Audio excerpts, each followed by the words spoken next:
श्री स्वामी समर्थ. मी Jayashree glow with Jayu या चॅनलमध्ये आपलं स्वागत करत आहे. हा फेस पॅक तुमची स्किन टाईट करतो, फाईन लाईन्स कमी करतो आणि एक चेहऱ्याला नॅचरली ग्लो देतो.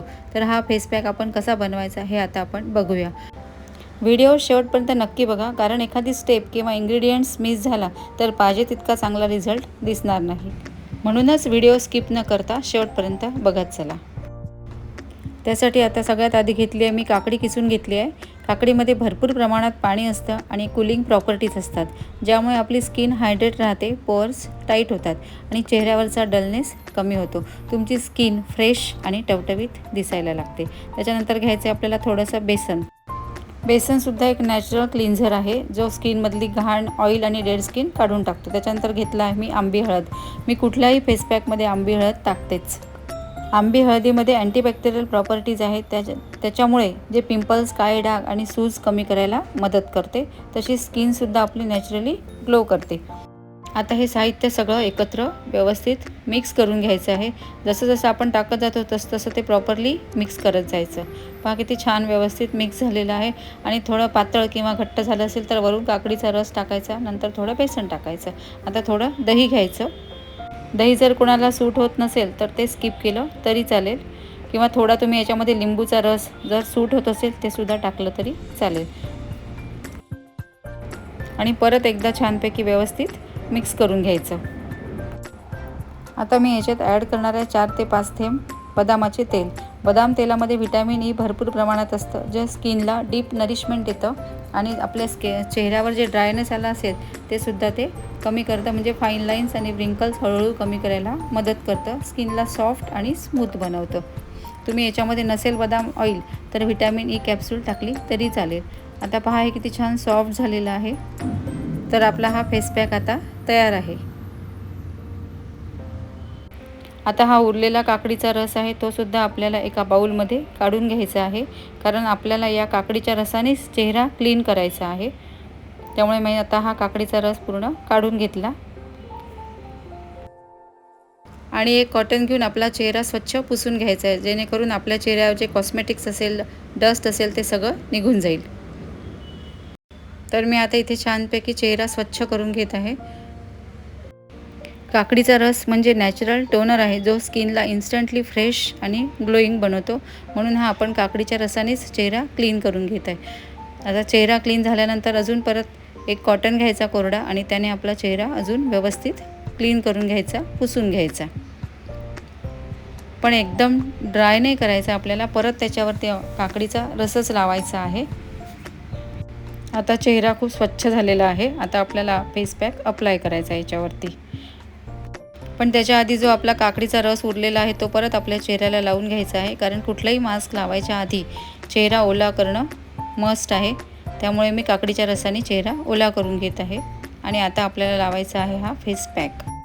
तुम्ही हा फेस पॅक ब्रशने पण लावू शकता, पण जसं हाताने जेवण्याची जी मजा आणि आपलेपणा असतो तो चमच्याने जेवण्यात नसतो, अगदी तसंच फेस पॅक हाताने लावण्यात एक वेगळाच फील असतो. त्यामुळे मी हा पॅक हातानेच अप्लाय करते आहे. तुम्हाला काय वाटते हे मला कमेंटमध्ये नक्की सांगा. तर मी आता अशा प्रकारे हा फेस पॅक पूर्ण चेहऱ्यावरती अप्लाय करून घेत आहे. आणि अजूनही तुम्ही माझ्या चॅनलला सबस्क्राईब केलं नसेल तर सबस्क्राईब करा. आणि अशा प्रकारे हा फेस पॅक आपल्या चेहऱ्यावरती वरच्या डायरेक्शननी लावून घ्यायचा. हा पॅक आपल्या चेहऱ्याला खूप सॉफ्टली बसतो, त्याच्यामुळे तुम्ही डबल लेअर लावली तरीही चालेल. एक 10 ते 15 मिनटं आपल्या चेहऱ्यावर लावायचं आणि नंतर स्वच्छ पाण्याने धुवून घ्यायचं. कधीही छान थंड पाण्याने किंवा जास्तीत जास्त थोडं कोमट पाण्याने आपला चेहरा वॉश करायचा. कधीही गरम पाण्याने चेहरा धुवायचा नाही. ह्याच्यामध्ये मेन म्हणजे आपण जे बेसन टाकलं आहे ते एक नॅचरल क्लिन्झर आहे, जो आपल्या स्किनमधलं घाण, डेड स्किन पटकन काढून टाकतो. त्यामुळे चेहरा क्लीन, ब्राईट आणि खूप स्मूथ होतो.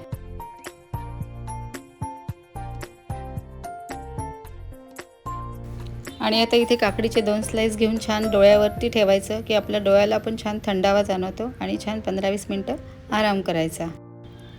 काकडीमध्ये नॅचरल कूलिंग प्रॉपर्टीज असल्यामुळे आपल्या चेहऱ्याला खूप छान असा थंडावा जाणवतो आणि आपल्या डोळ्याभोवती जी सूज वगैरे असेल ते सुद्धा ते कमी होतं आणि आपल्या डोळ्याला एकदम रिलॅक्स फील होतं.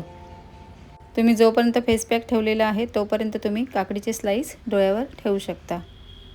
किंवा अदरवाईज असे पण तुम्ही नेहमी मधामधात जरी ठेवले काकडीचे स्लाईस तरी पण डोळ्यांना आपल्या छान थंडावा वाटतो।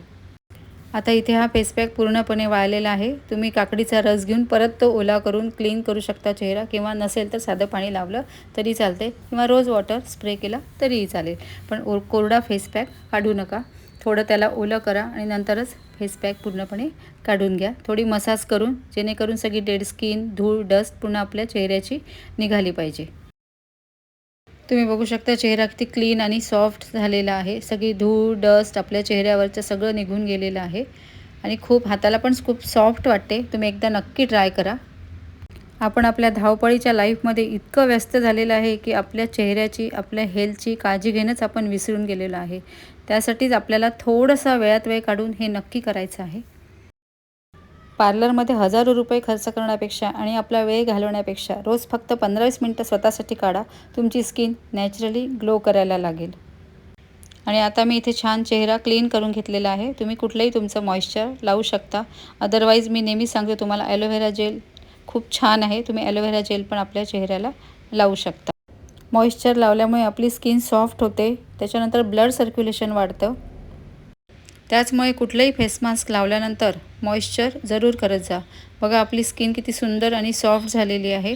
आवडला असेल व्हिडिओ तर लाईक, शेअर आणि सबस्क्राईब करायला विसरू नका। पुन्हा भेटूया लवकरच नव्या व्हिडिओमध्ये।